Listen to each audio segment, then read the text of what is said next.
This is the all-new 2011 Porsche Cayenne, the first all-new Cayenne since it was introduced in 2003. 2003, can you believe it's been around for over 7 years? And I can remember when it was being launched, there were a lot of purists, guys like me, who said, what is Porsche doing, a sports car maker, building an SUV for? But you know what, as time has passed, the Cayenne is now the best seller in the Porsche fleet, and people who once turned their noses up at this vehicle have gone out and bought one, like me.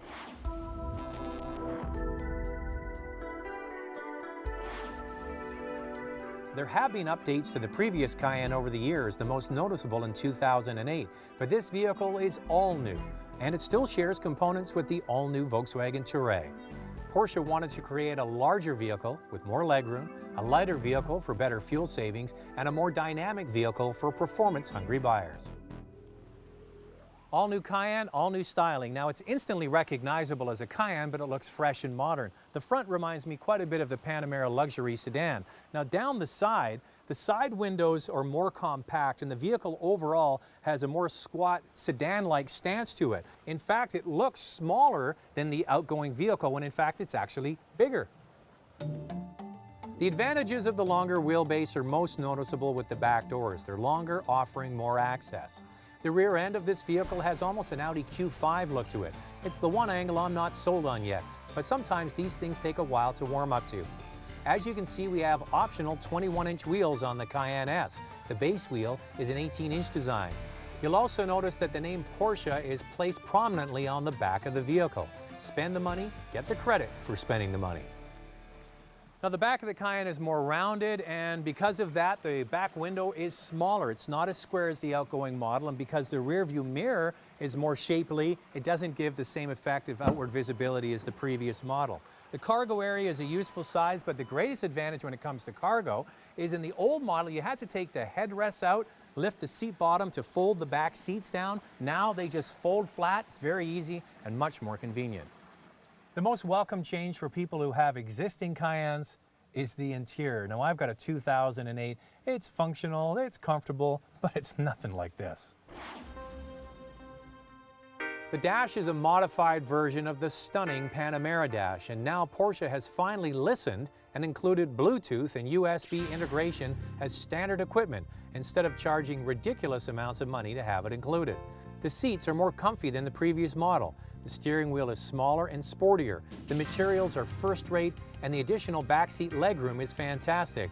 A new feature is that the rear seats can slide forward for more cargo space.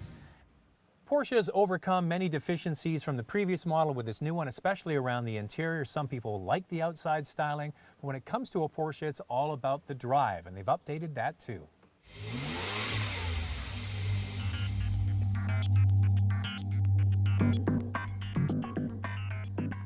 The first thing about the new Cayenne is it's bigger, but it's almost 400 pounds lighter. Plus, it's got a slightly lower ride, so it feels more like a tall sedan than a top-heavy SUV. This particular S version is equipped with the Porsche Active Suspension Management and air suspension, so the ride height can be lowered even further for more dynamic performance. This is the one thing I'm not crazy about, is the settings here for normal and comfort.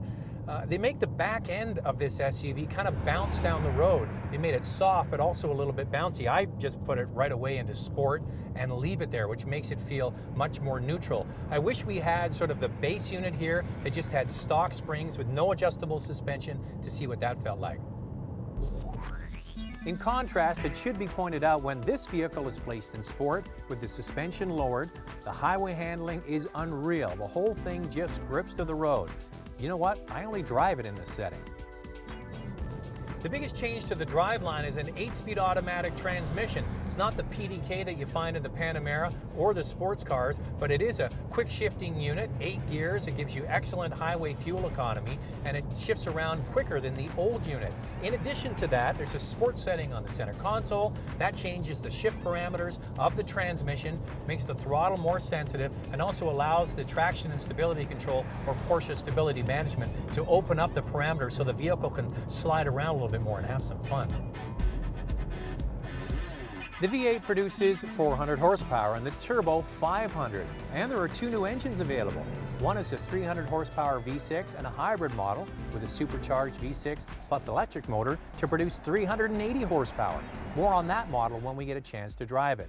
This V8 model will make a run to 100 kilometers an hour in 5.9 seconds. The turbo is over a second faster. Now, owning a Cayenne, it's a real change to get into this brand new 2011 version. You can definitely feel the change with the automatic transmission and also the sumptuous interior. Now, all of the Cayennes have been excellent vehicles to drive, and I would put them at the very top of the class when it comes to vehicle handling and dynamics. This vehicle takes it to a whole new level. I like the extra features of having the different comfort settings and what have you as an option. Personally, I wouldn't get them. I might spend my money on other things, but there's a lot of people that want all the latest gadgets. So the new Cayenne definitely is a step in the right direction, and the only thing I'm not crazy about is the rear styling. Other than that, I'm thinking of trading mine in.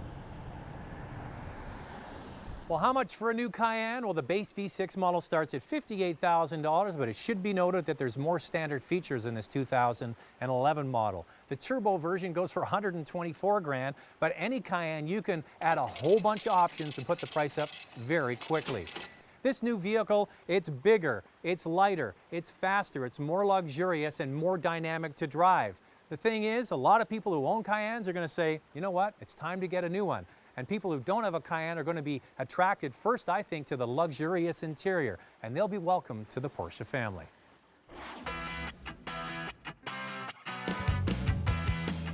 Can't get enough of automotive news and updates? Then visit our website for web-only features. We're at drivingtelevision.com.